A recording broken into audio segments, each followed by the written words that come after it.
kuna gani na akan fuskar wayata kamar haka. Zan shiga cikin application ɗina, sai in ga cikin application misali Play Store. Na buɗe shi kamar haka, sai rubuta a video download a nan misali. Gashi nan ya fito, sai in ci gaba da downloading ɗinsa kamar haka. Wannan ne farkon zuwan ka, daure kamar subscribe a wannan channel ta mai albarka.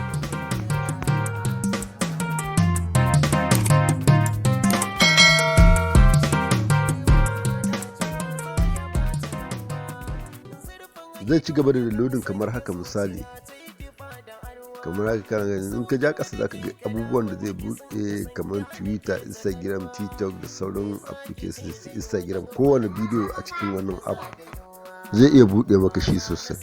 Bara mu buɗe application ɗin mu je nuna muku yadda za ku yi aiki da shi kamar haka misali. Already dai dama ku ba bakin downloading bane misali. Duk wanda da ya kai matsayin da zai shiga Play Store ya ɗauko application ya san yadda zai amfani da abinsa. Amma dai gashi yanzu misali kamar haka ya buɗe, yana satin zai buɗe. Sai mu je continue kamar haka misali.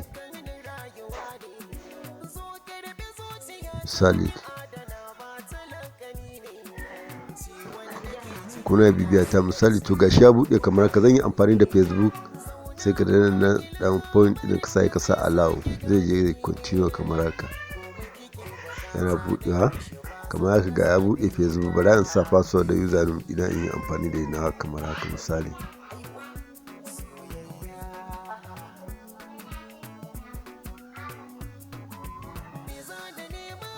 Misali kuna gani ina tafi misali.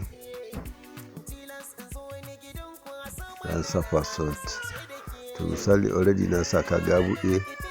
Misali zan danna OK, open gaba ɗayansu misali kamar haka.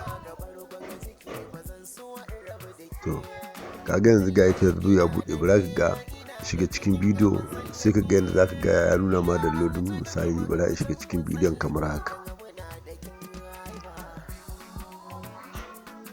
To dan wa duk bidiyon da ka buɗe zaka ga ya sa ma alamun download a nan ƙasa. Zaka ga alamun sa ga yana aro ya shi sako ƙasa da taɓa shi.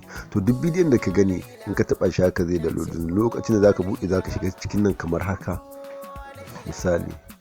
In ka taɓa nan zaka ga bidiyon da kake downloading a nan sama. Nagode dan kiya take edit.